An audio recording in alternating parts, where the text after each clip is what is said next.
Most experts around college football don't believe that Indiana can get back to the playoff, but I may have found one who does.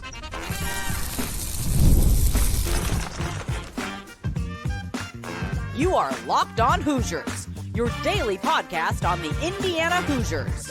Part of the Locked On Podcast Network, your team every day.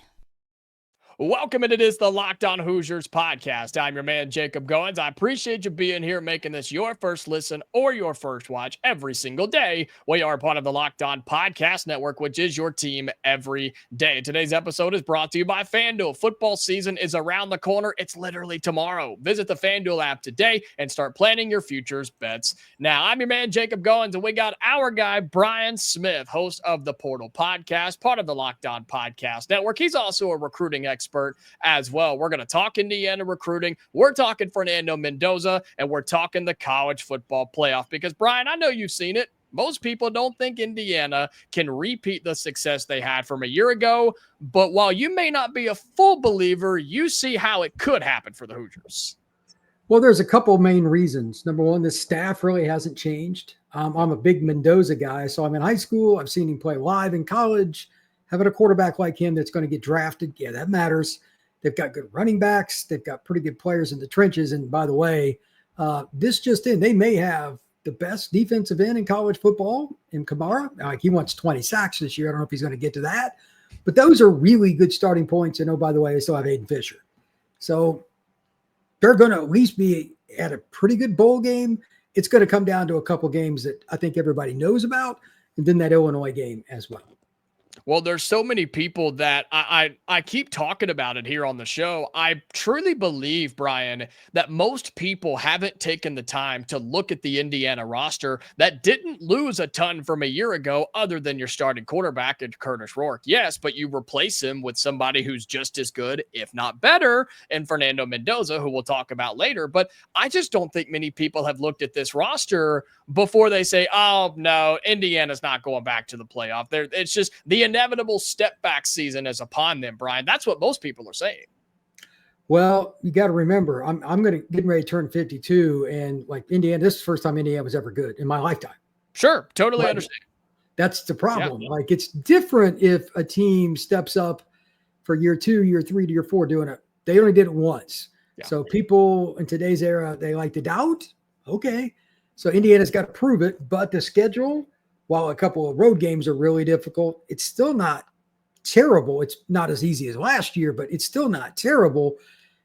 And again, you hit the main point. They got the quarterback that, like, to my knowledge, Georgia wanted Mendoza, which tells me all I really need to know. And they also have a lot of guys in the trenches that have a chance to at least have a cup of coffee in the NFL.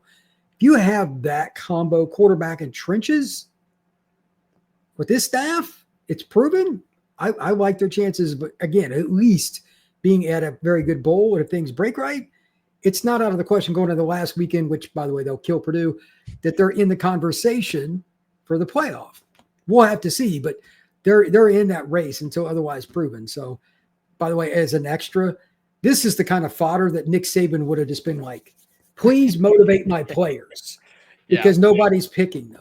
Well, can Kurt Signetti do the same thing, who is not a carbon copy, but he is at least he's under that tree. He's under that Saban tree.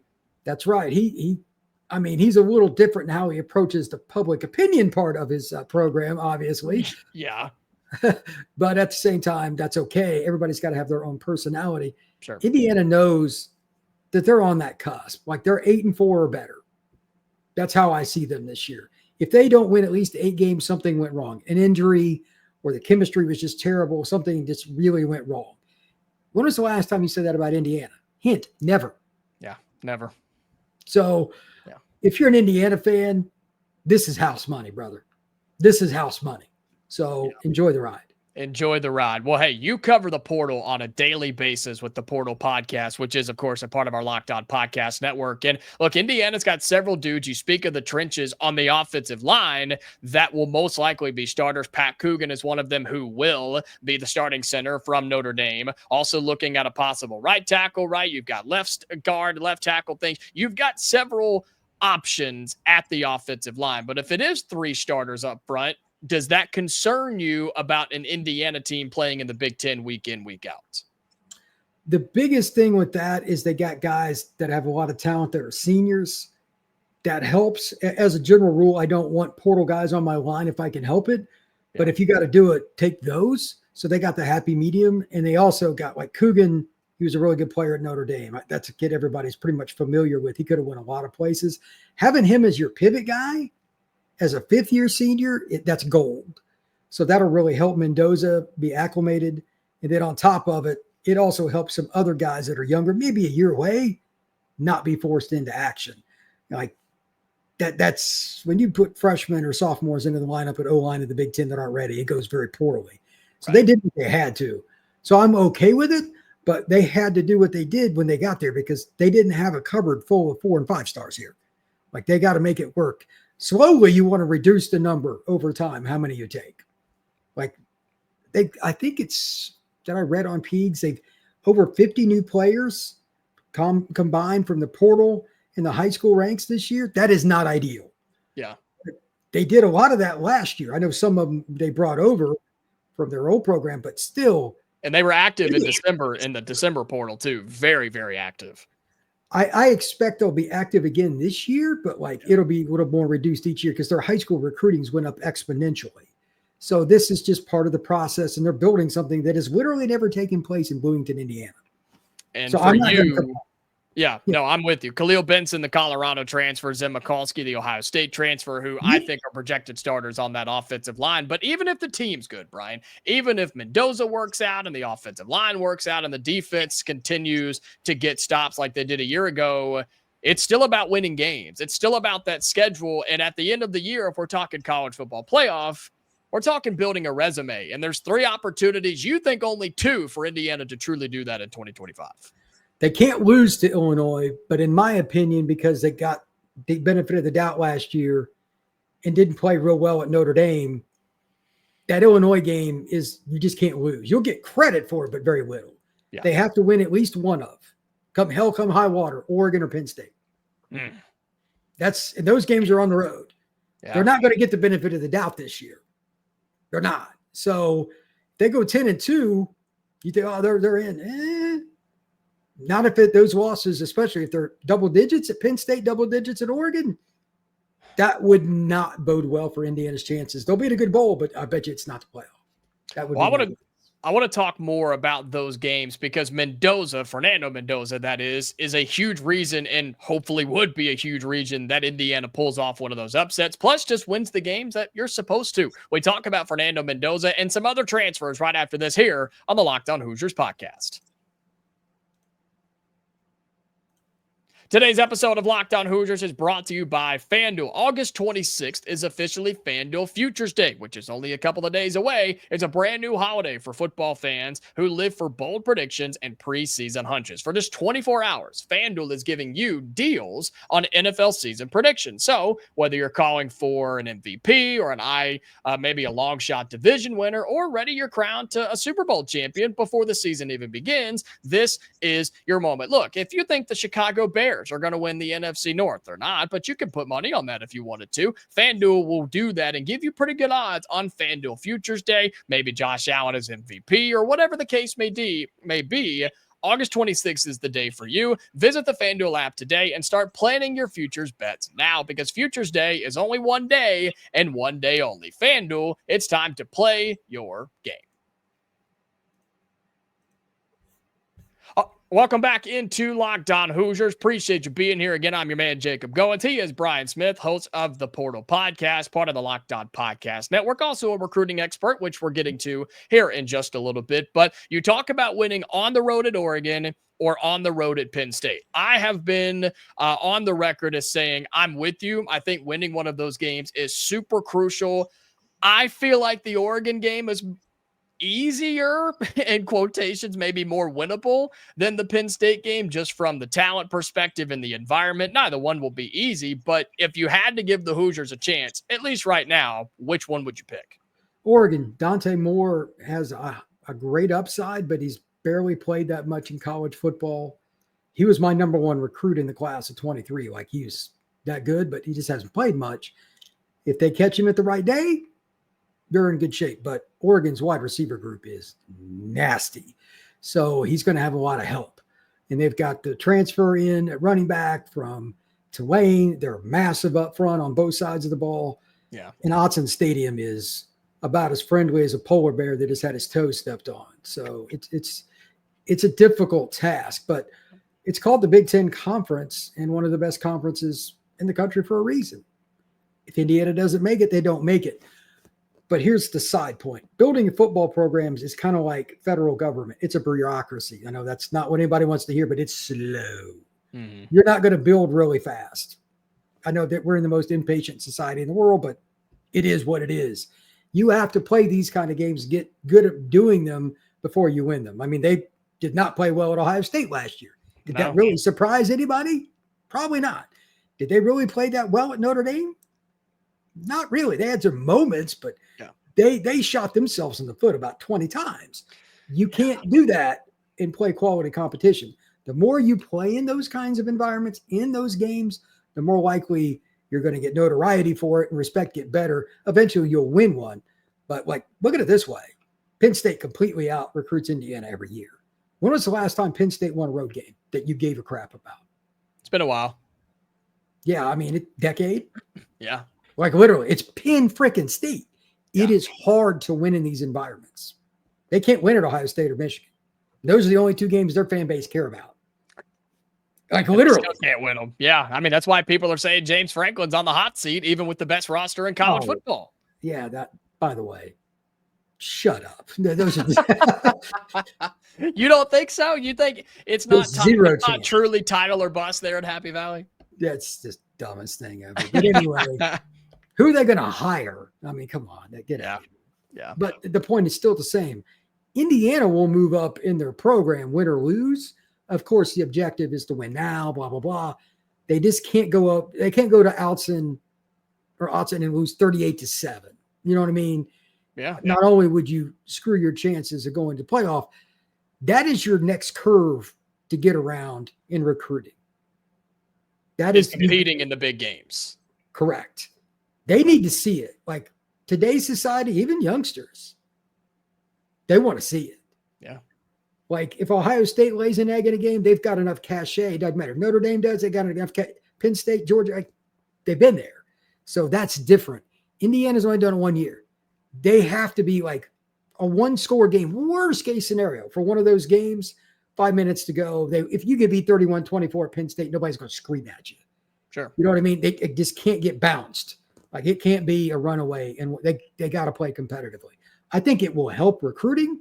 I think it'll help with the national media, and it'll solidify Indiana as a program that you can't really just assume is going to take that step down. Like, okay, these guys are going to be here. That's the difference. It's respect is earned, not given, right? I mean, that's basically what's happening here with Indiana. And I'm with you on that. And so thankfully in those big games, whether Illinois, and who I think could easily be a top 10 team by the time that game comes around. Heck, they're ranked 12th already in the preseason, whether it's the Illinois game, road games at Oregon or Penn State, or any of those other sneaky games at Iowa, home against UCLA. Like those games could be tricky. You've got a guy who's going to be running the offense in Fernando Mendoza, who has been there before and won some big games. I know he played at Cal and the team was terrible around him, but he went on the road and beat an SEC team, Brian. You can't make that up. I don't care if it was Auburn who went, 5-7 or something last year. Fernando Mendoza is the real deal. And if he is what we think he is, Indiana can, in my opinion, go on the road and get one of those big-time wins. That's the key. I've seen Mendoza play behind one of the worst offensive lines in college football. You were at that game. Like, Cal stinks. Yeah. Their offensive line specifically. Like, they got some skill talent. Their tight end just went to Texas. Quarterback just went to Indiana. Running back just went to Oklahoma. Like, another running back went to UCLA. Like, they had players to this. They couldn't block anybody. Right. They're awful up front. So, and even with that said, I was looking at the quarterback stats nationally yesterday. The only guy that was a freshman or sophomore with any significance in like the top 30, Mendoza. Yeah. So he was that guy. And as a true sophomore, not a redshirt sophomore, like second year out of high school, very few high school quarterbacks make a dent as a freshman. I get that. But even sophomores, there aren't many. His acumen added with the skill talent, like Surratt is one of the better. Nobody talks about him, by the way. It's one of the better receivers. I know. No, nobody really talks about him. That combo is going to be as good as it gets in the Big Ten this year. I guarantee you, they have the coaching staff to do it. My only question is something you brought up earlier, and it still needs to be proven. They've got transfers. They're talented. Do they work together on the offensive line? Skill spots at Indiana are going to be fine. If they've got the O-line, that offense is going to be a pain in the butt. Defensively, you still have a ton of guys. Wheeler and some of these other guys, they got, again, maybe the best pass rusher, edge guy in college football. You got Fisher. You got Pons. This is a good team. If Oregon or Penn State's off that day, they can lose. If they play their A games at home, are they going to lose? Probably not. But Mendoza, with all those pieces around him, why couldn't they win? You know what I mean? They could be 9-2 going into the Purdue game, and that could be a nice 63-7 win for the Hoosiers and go to the playoff. So that's how I see it.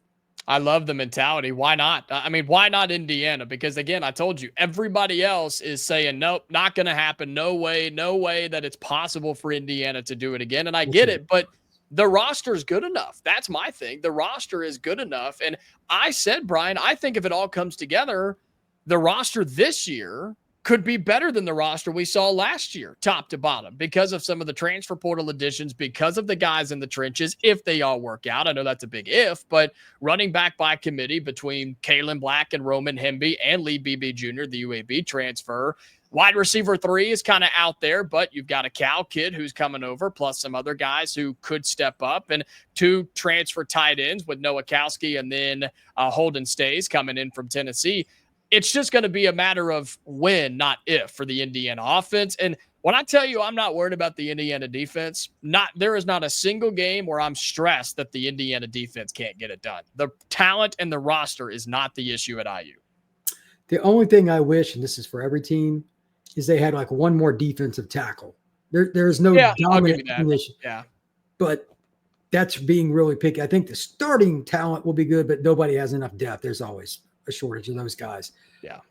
I don't think many people are going to want to throw against Pons. I don't think many people are going to really want to deal with Fisher, etc. They have really good football players. Yeah. Need to see how the depth works out, some of the transfers and all that. But you got to give the coaching staff a lot of credit too for last year. Mixing and matching like that, they did more of it than what Florida State did in 23, if that's possible. Like, I didn't think anybody could do more than what Florida State did in 2023. Of course, that bombed on them the next year, but you got to give them credit for the year before. Sure. Indiana was last year's portal king. They just slayed it. So they have to be given, in my opinion, their due respect until otherwise proven.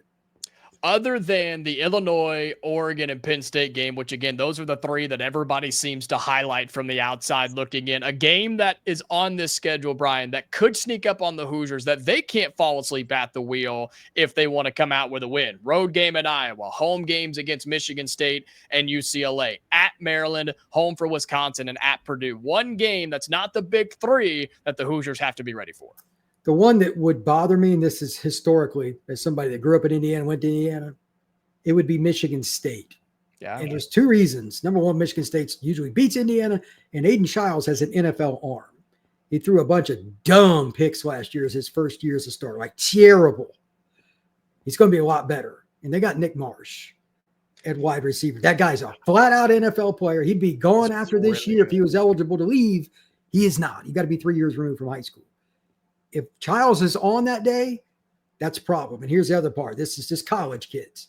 I don't care if you tell them you're going to cut their hands off. You are not going to get the attention of the IU players the same for Michigan State as you do for games like Penn State, Iowa. That's just college kids. If you don't believe me, go watch the tape of Northern Illinois against Notre Dame last year. Yeah. Notre Dame plays their A game. They destroy Northern Illinois. They didn't even show up.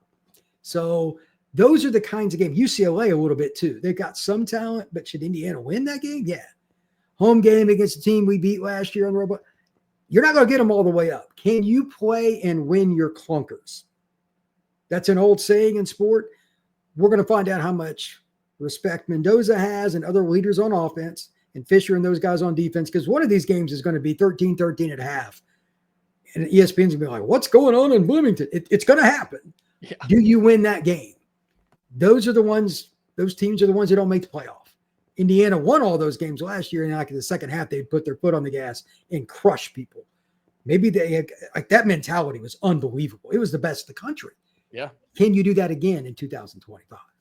All those games are crucial for Indiana to make it back to the college football playoff, and that has helped them in recruiting already. But what if they do it again? Huge opportunities on the recruiting trail. We talked to Brian Smith, our recruiting expert, about that coming up next here on Locked On Hoosiers.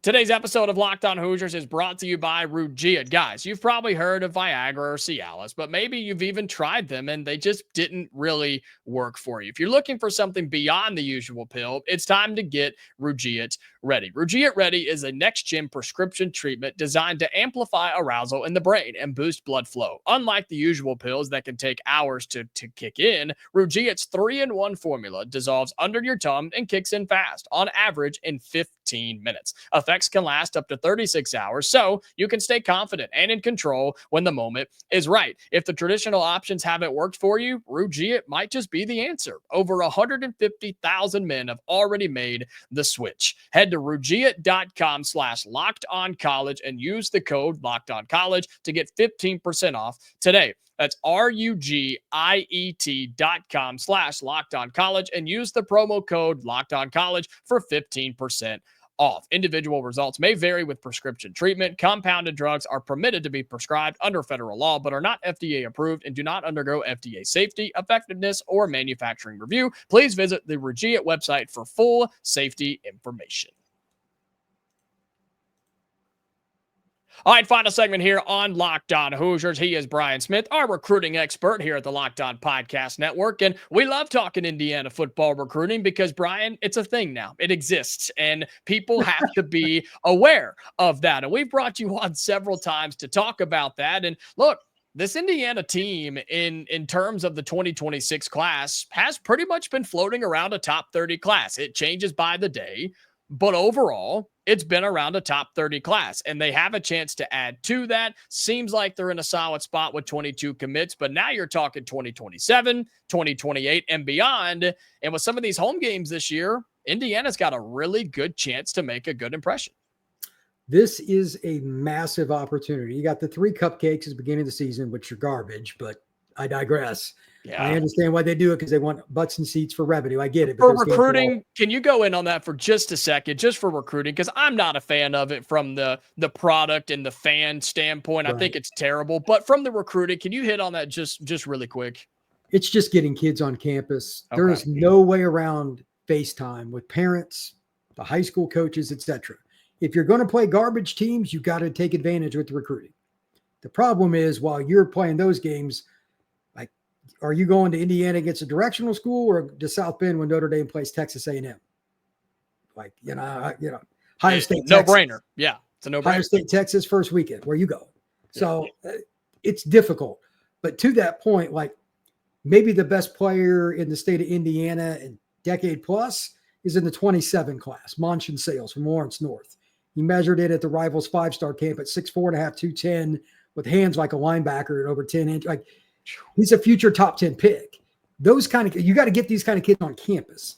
There's 2 or 3 kids in Illinois that are elite. Can you get any of them on campus? Detroit, Louisville, etc., Cincinnati. I don't know which kids it will be, but I've got to see the list and see not just a bunch of 3-star. They got to start getting some of the higher kids now. You went to the freaking playoff.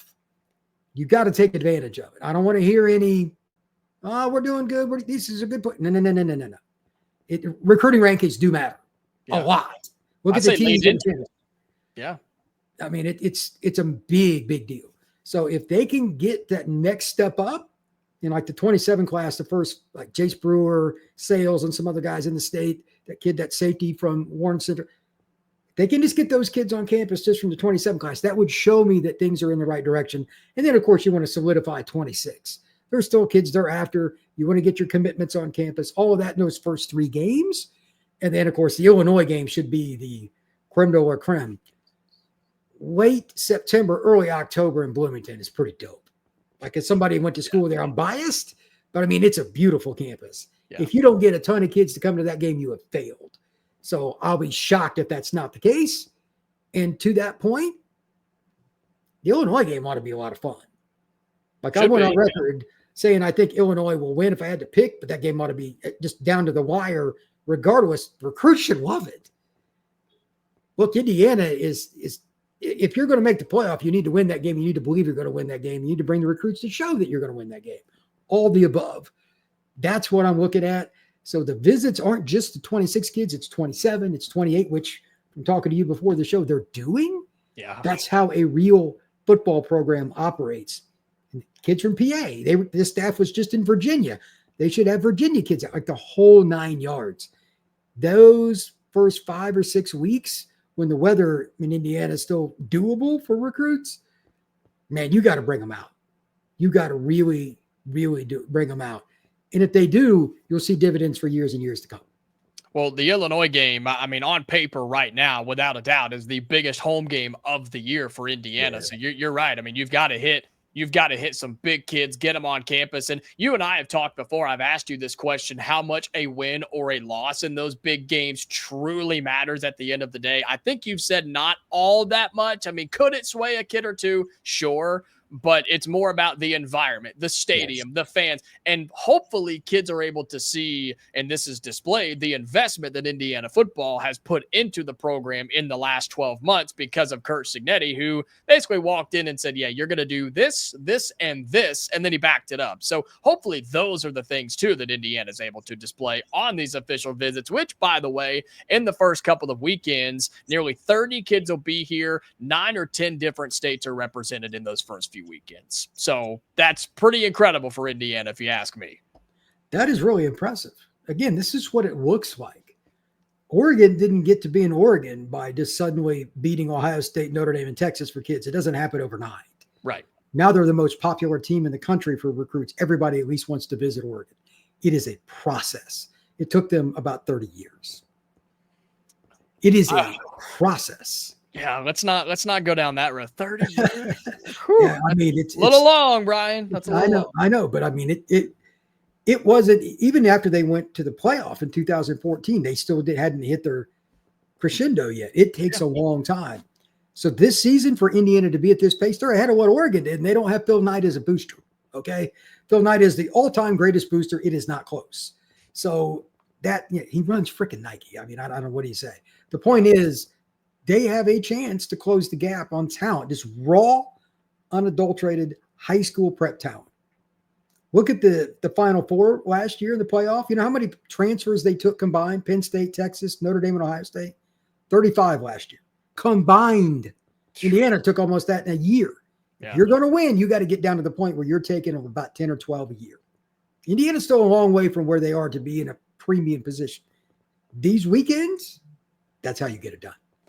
Folks, listen to him. He is the recruiting expert at the Locked On Podcast Network. Brian Smith, also the host of the Portal Podcast. Check it out every single day. However you find Locked On Hoosiers, you can find the Portal Podcast as well. Just type in the Portal Podcast. It's going to pop right up. He covers every team in the country, including the Indiana Hoosiers as well. Brian, as always, my friend, thank you so much for hopping on. Can't wait to talk to you throughout the season, and hopefully we're talking about another playoff appearance for the Hoosiers.